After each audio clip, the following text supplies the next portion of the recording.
오늘은 하나님 나라의 신학 19번째 시간입니다. 이제 다음 주면은 하나님 나라에 대한 설교는 다 마무리가 되게 됩니다.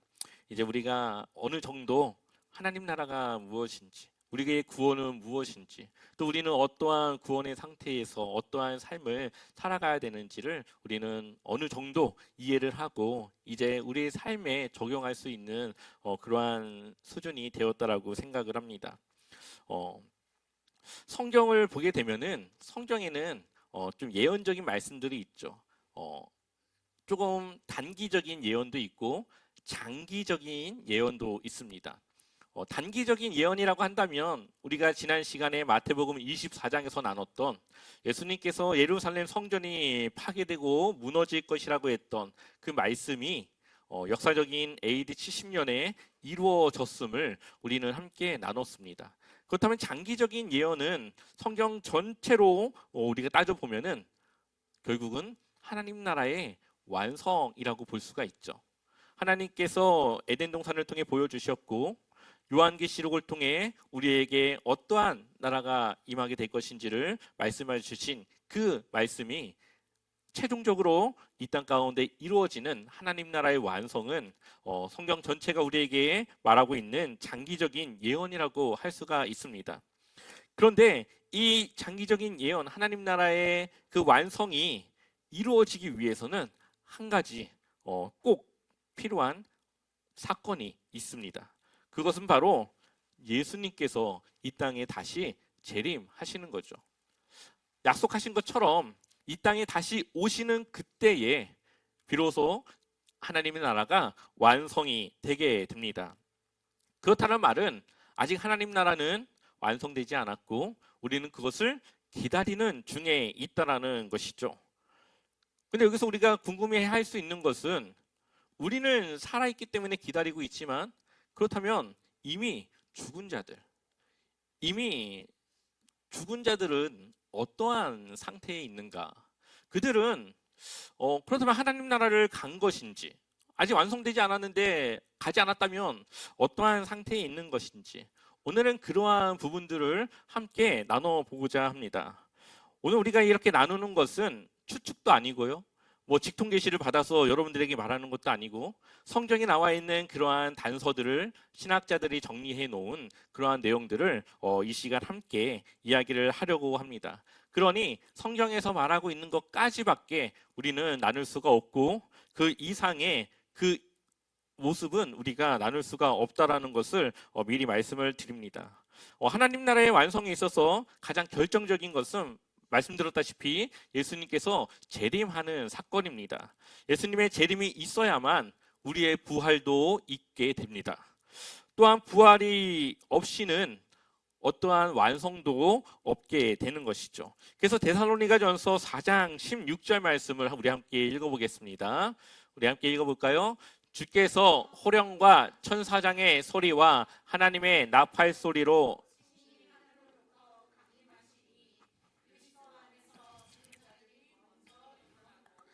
아멘. 예수님의 재림과 함께 죽은 자들이 일어나는 것이죠. 이 일어난다라는 것이 바로 부활을 의미하는 겁니다. 그러니까 예수님께서 재림을 하셔야만 먼저 죽은 자들이 부활을 하고 그리고 그때 살아있는 사람들이 이어서 부활을 경험하게 되는 것이죠. 그렇다면 재림 이전에 현재 죽어 있는 그러한 성도들은 성경적으로 보면 아직 부활을 한 것은 아니라고 볼 수가 있습니다. 그래서 어떤 성도들 혹은 어떠한 그런 교회에서는 죽으면 바로 하나님 나라를 천국을 들어가는 걸로 생각을 하기도 하고 부활을 하는 걸로 이야기를 하지만 성경적으로 보자면 아직 부활을 이루지 못했고 어떠한 상태에 있음을 우리는 볼 수가 있습니다. 그렇다면 지금 죽은 성도들은 어떠한 상태에 있을까요? 성경에서는 그것을 잠들어 있다라고 표현을 하고 있습니다. 데살로니가전서 4장 14절을 보면은 우리가 예수께서 죽으셨다가 다시 살아나심을 믿을진대 이와 같이 예수 안에서 어떠한 자들이요? 자는 자들도 하나님이 그와 함께 데리고 오시리라. 아멘. 예수님께서 죽음을 이기시고 부활을 하셨습니다. 그리고 지금 잠들어 있는 이들도 예수님 안에서 예수님의 재림의 때에 일어날 것이라고 말하고 있습니다. 고린도전서 15장 20절도 우리 읽어보겠습니다. 함께 읽겠습니다. 그러나 이제 그리스도께서 죽은 자 가운데서 다시 살아나사 잠자는 자들의 첫 열매가 되셨도다. 아멘. 첫 열매가 누가 됐습니까? 예수 그리스도. 그러니까 부활을 입은 존재는 오직 예수 그리스도밖에 없습니다. 예수 그리스도만이 새로운 육체를 입었고 하나님 나라 보좌 우편에 앉아 계시죠. 예수님의 그 첫 부활은 이제 곧 우리가 경험할 그 부활을 미리 보여주는 것과 같습니다. 그러니 현재 죽음을 당한 그러한 성도들은 성경에서와 같이 잠을 자고 있는 그러한 상태에 있다라고 볼 수가 있죠. 아마 이 잠을 자고 있다라는 것이 수면 상태를 말하는 건 아니겠죠. 아마 어떠한 상태에 있는 그것을 이 잠을 잔다라고 표현을 하는 것일 것입니다. 성경에서는 그것이 정확하게 어떠한 상태인지는 말하고 있지 않기 때문에 딱 분명하게 말할 수 없지만 어쨌든 그들도 부활을 기다리고 있고 예수님의 재림을 기다리고 있는 상태라는 것을 우리는 알 수가 있죠. 고린도전서 15장 22절을 보면 아담 안에서 모든 사람이 죽은 것 같이 그리스도 안에서 모든 사람이 삶을 얻으리라. 23절에 그러나 각각 자기 차례대로 되리니 먼저는 첫 열매인 누구요? 그리스도요. 그 다음에는 그가 강림하실 때에 그리스도에게 속한 자요. 아멘. 예수님께서는 이미 부활을 하셨고 예수님께서 재림하실 때에 이제 그 다음 죽은 자들과 살아있는 자들에게 차례로 부활이 있을 것이라는 것을 말하고 있습니다. 그러니 예수님의 재림이 있기 전까지는 아직 부활하지 않았고 잠든 상태라고 볼 수가 있습니다. 이것을 신학적으로는 중간 상태라고 이야기를 하고 성경적으로는 잠에 들어 있다. 또한 성경적인 표현으로는 낙원에 있다라고도 볼 수가 있습니다. 예수님께서 그 강도에게 오늘 너는 나와 함께 낙원에 있으리라 말씀하지 않습니까? 바로 기다리고 있는 그 상태에 그 낙원에 있다라고 볼 수도 있는 것이죠. 그래서 누가복음 23장 43절 같이 읽어보겠습니다. 예수께서 이르시되 내가 진실로 내게 이르노니 오늘 내가 나와 함께 낙원에 있으리라 하시니라. 아멘. 또 어떤 이들은 이 낙원이라고 하는 것이 무슨 등급이 나눠져 있는 것으로 생각하기도 합니다. 천국에 가도 그 사람의 믿음에 따라 계급이 있고 차등이 있고 차등 그러한 믿음을 이야기하는 그러한 교회들도 있습니다. 하지만 성경은 천국이 이 세상과 같이 피라미드 구조에 차등을 두고 있다라고 말하지 않습니다. 오히려 모든 이들이 하나님 안에서 다 동등한 모습과 동등한 상태에 있음을 이야기하고 있죠. 그래서 오늘 이 강도도 예수님과 함께 낙원에 있을 것이라고 말하고 있습니다. 이 낙원에 있는 그 조건은 바로 구원받은 성도라는 거죠. 구원받은 성도는 모두 이 낙원에서 기다리고 있다가 예수님의 재림의 때를 맞이하게 되는 겁니다. 어떤 사람들은 이 잠든 상태가 무의식의 상태라고도 이야기합니다.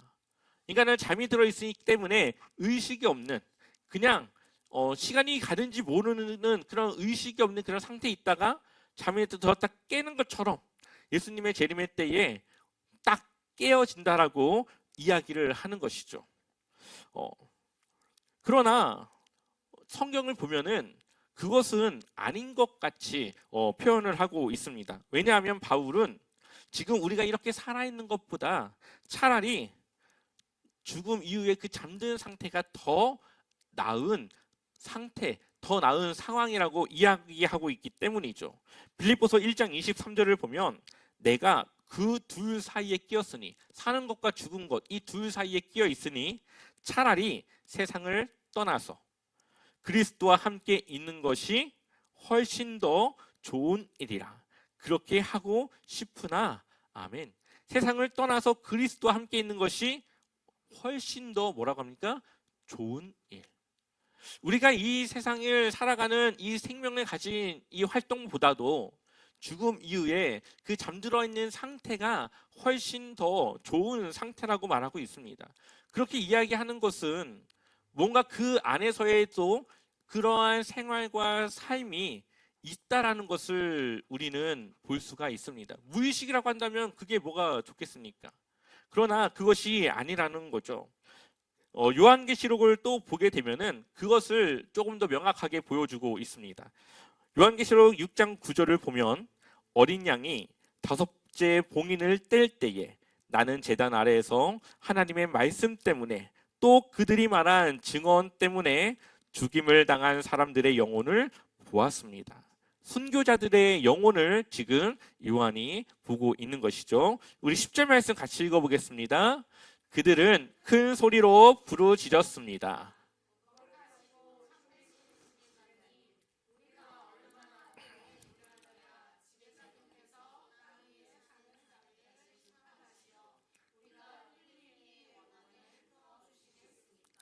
아멘. 지금 이 순교에서 하나님을 믿다가 죽은 자들이 하나님께 자신들의 그러한 원한, 하나님의 정의가 실현될 그때를 기다리고 있는 상태라는 것을 우리에게 보여주고 있죠. 그들은 하나님께 물어보기도 하고 자신들의 생각을 이야기하는 것으로 표현을 하고 있습니다. 그렇다고 하는 것은 의식이 없는 무의식의 상태가 아니라 그들 나름대로의 기다림의 상태에서 기다리고 있는 그런 의식을 가지고 재림의 때를 기다리고 있음을 우리는 이 말씀을 통해 볼 수가 있는 것이죠. 그래서 예수님께서 재림하실 때에 죽은 성도들은 부활의 몸을 입고 살아있는 성도들은 살아있는 그 상태에서 새로운 변화된 육체를 입게 됩니다. 그런데 이 부활이라고 하는 것은 조금 더 정확하게 말하면 믿는 자들도 부활을 얻고 믿지 않는 자들도 부활을 얻습니다. 요한복음 5장 29절을 함께 보시면 선한 일을 행한 자는 생명의 부활로, 악한 일을 행한 자는 무슨 부활이요? 심판의 부활로 나오리라. 우리는 하나님과 함께하는 생명의 부활, 악한 자들은 심판을 받아야만 하는 심판의 부활. 그래서 성경 요한계시록은 첫째 사망과 둘째 사망을 이야기를 하죠. 첫째 사망은 모든 육체의 죽음입니다. 육체를 가진 모든 사람은 다 죽음을 경험하죠. 근데 둘째 사망은 예수님을 믿지 않은, 심판을 받아야만 하는 그 사람들이 당할 죽음입니다. 요한계시록 20장 14절과 15절 같이 읽어보겠습니다. 사망과 음보도 불못에 던져지니 이것은 둘째 사망 곧 불못이라.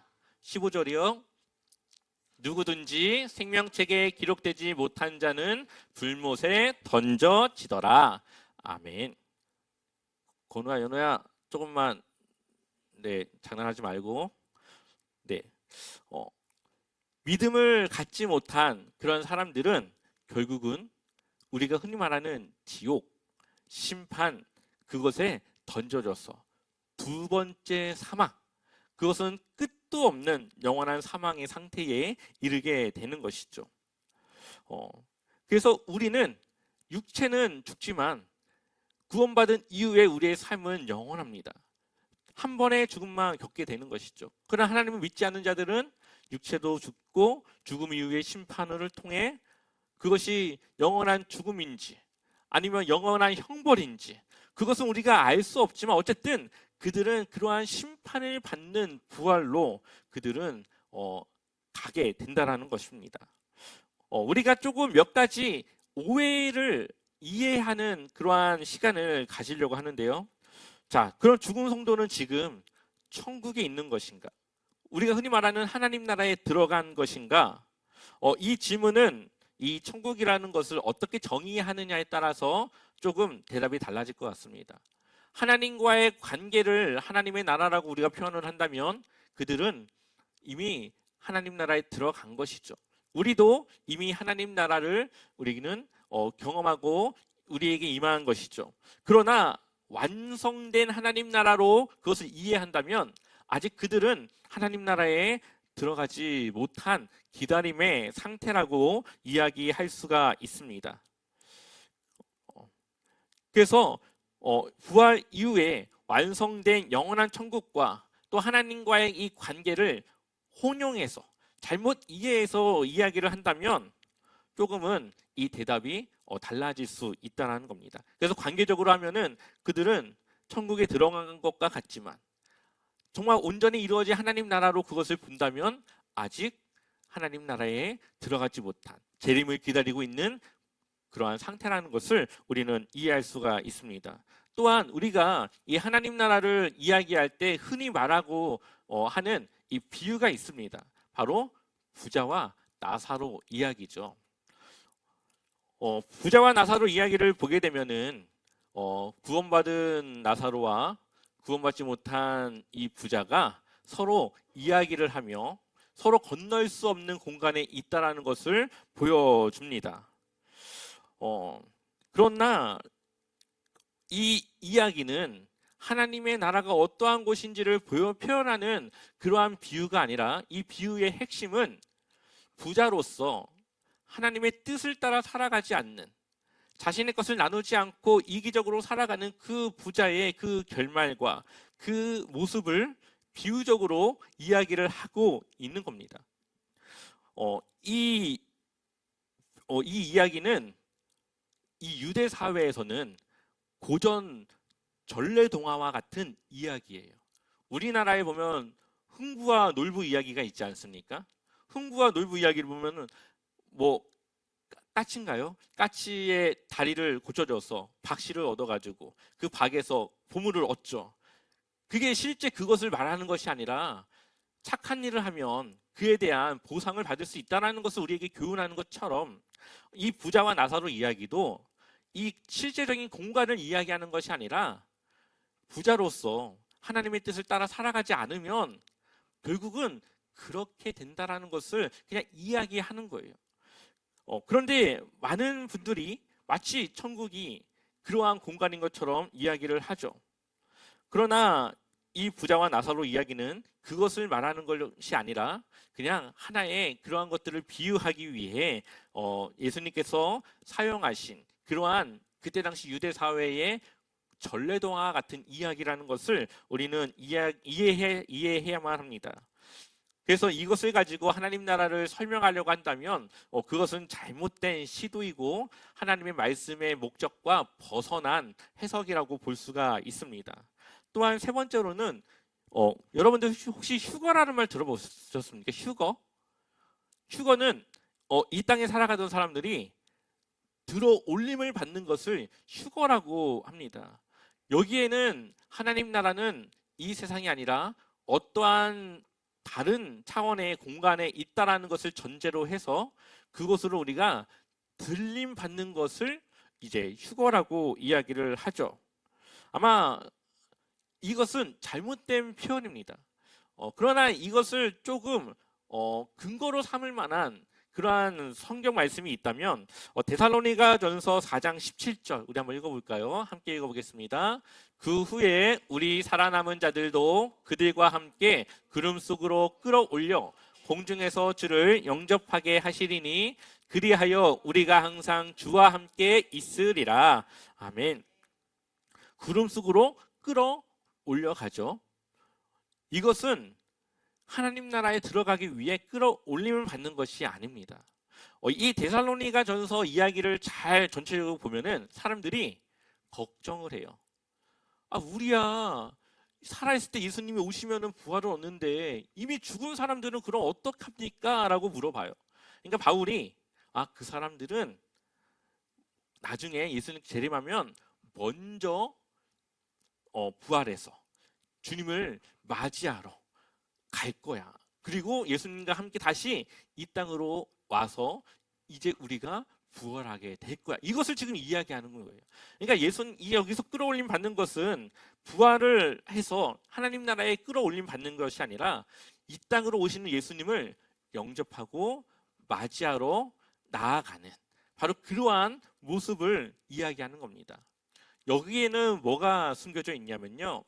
로마 시대에 왕이 오면, 어느 한 지역의 왕이 오면 그 왕을 맞이하러 누군가가 나가서 그 왕과 함께 성으로 들어옵니다. 이것이 그때 사회에 그러한 관습이었고 그러한 문화가 있었던 거예요.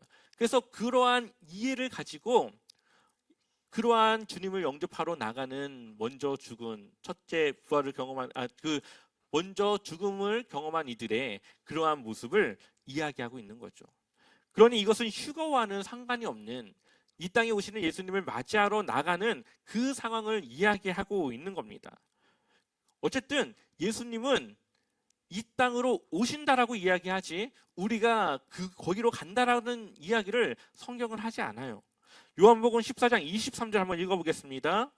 예수께서 그에게 대답하셨다. 누구든지 나를 사랑하는 사람은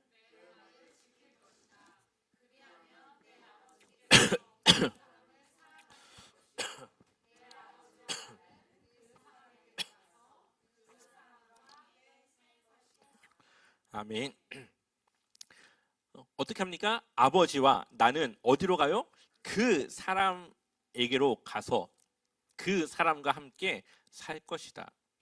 그러니까 하나님과 예수님이 이 땅으로 오신다라고 말씀하고 있지 우리가 하나님이 계신 곳으로 간다라고 말씀하지 않습니다.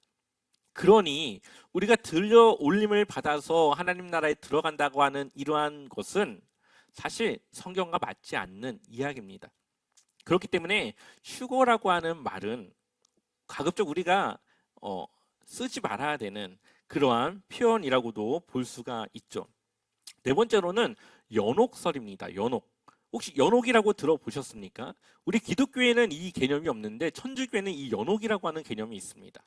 이 연옥이라고 하는 것은 믿는 사람들이 천국과 지옥 사이에서 기다리고 있는 상태예요. 그러니까는 지옥에 가기에는 조금 착하고 천국에 들어가기에는 조금 부족한 사람들이 이 연옥이라는 데서 기다리고 있다라고 천주교는 이야기합니다. 그래서 예전에 이 루터가 종교개혁을 할 때 이 연옥설 때문에 종교개혁을 하게 되는 것이죠.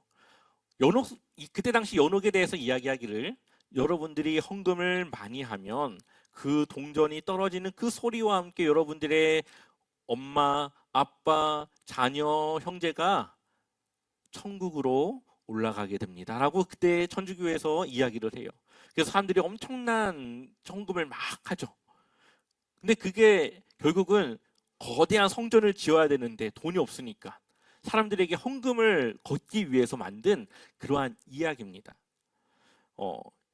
그러나 성경에서는 이 연옥에 대해서 우리에게 말하고 있지 않습니다. 특히 사후세계의 어떠한 특정한 장소에 있다라고 성경은 이야기하고 있지 않습니다. 또한 죽음 이후에 그 사람의 구원과 심판은 바뀌어질 수가 없습니다.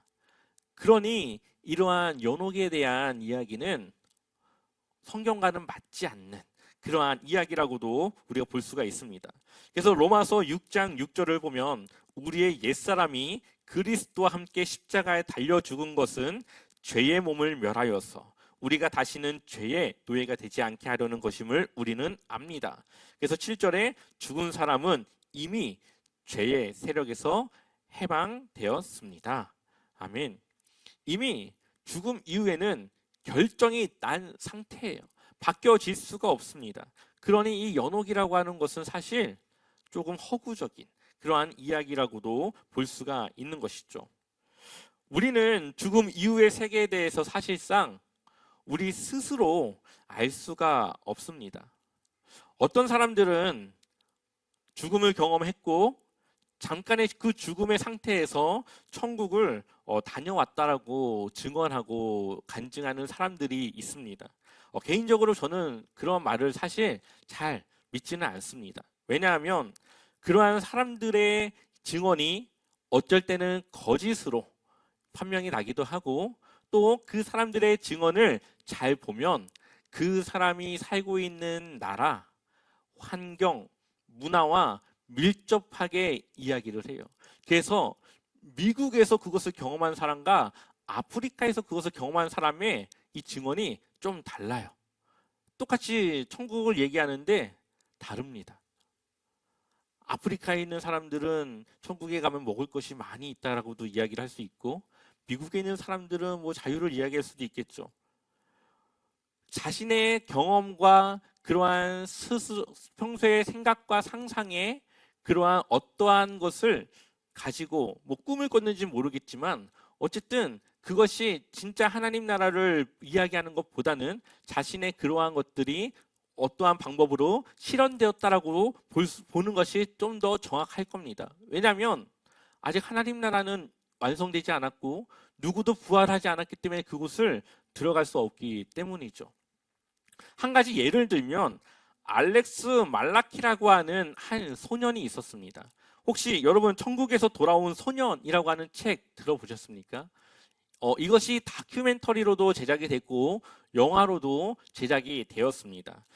그 책은 출간되자마자 미국의 아마존 종교 부분의 서적 1위를 차지하기도 하고 단숨에 베스트셀러로 등극하게 됩니다. 수많은 사람들이 그 소년의 천국에 대한 증언을 듣고 엄청나게 많은 감명을 받으며 엄청나게 많은 그러한 화제를 불러일으켰습니다. 근데 그 소년이 근데 나중에 뭐라고 하는지 아십니까? 거짓말이라고 이야기를 해요. 사실은 그거 내가 본 게 아니고 그냥 거짓말이라고 이야기를 합니다. 이것은 여러 신문 기사로 이미 나와서 보도가 되었고, 국민일보 2015년 1월 16일 기사에도 그것이 실려 있습니다. 아직 하나님 나라가 완성되지 않았는데, 아직 누구도 부활하지 못했는데 그런 하나님 나라를 경험한다고 하는 것은 사실 말이 되지가 않습니다. 그러므로 누군가의 주관적인 경험과 그러한 소망에 의해서 그러한 것들을 우리가 이야기했을 때 우리는 그것을 경계를 해야 하고, 우리는 하나님의 그 나라에 대한 그러한 소망을 갖되 우리의 인간적인 생각과 그러한 기준과 가치로 그것을 이해해서는 안 될 겁니다. 성경은 분명 우리에게 죽음 이후의 세계를 말해주고 있지만 잠든 상태의 부활을 기다리고 있는 그것까지만 우리에게 말하고 있지, 그 이후에 그 세계에 대해서는 완전하게 우리에게 말하고 있진 않습니다. 물론 요한계시록을 보게 되면은 하나님 나라가 어떠한 세상일지는 조금 유추할 수 있는 그 신학적인 그러한 근거가 되는 구절은 있습니다. 그러나 우리가 명확하게 천국은 딱 이런 곳이다라고 이야기할 수 있는 그러한 것은 있지 않다라는 것을 우리는 경계해야 되고 기억해야 합니다. 그렇기 때문에 우리가 하나님 나라를 기다리고 있고 소망하고 있습니다. 그러나 우리가 그것을 오해하거나 잘못 이해를 해서 잘못된 소망과 잘못된 기다림을 갖지는 말아야 되는 겁니다. 죽음은 모든 인간에게 찾아옵니다. 또한 죽음 이후의 이야기는 언제나 사람들에게 관심과 화제를 불러일으킵니다. 그러나 그 모든 것은 말씀을 통해 이해해야 되고 말씀에서 말하고 있는 만큼만 우리는 받아들여야 되는 것이죠. 성경은 우리에게 예수 그리스도의 죽음, 또한 죽은 자와 산 자의 부활, 하나님 나라의 완성, 지금 우리가 겪고 있는 이러한 고난은 우리가 도피해야 될 무언가가 아니라 그것을 통해 하나님을 가까이 하고 하나님을 찾고 하나님과 동행해야 되는 소망의 통로임을 말하고 있습니다. 그러니 혹시 여러분들 안에 겪고 있는 고난이 있다면, 혹시 풀리지 않는 그러한 좀 내 안에 문제가 있다면 그것은 하나님을 내가 좀 더 가까이 하고 하나님을 알아갈 수 있는 그러한 통로임을 기억하셔서 그것을 통해 하나님과의 깊은 교제와 만남을 통해 여러분들의 신앙과 믿음이 더 성장하고 탄탄하여지기를 소망합니다. 그렇게 우리의 삶이 주님을 기다리는 그러한 삶으로, 그런 믿음의 발걸음으로 나아가길 소망합니다.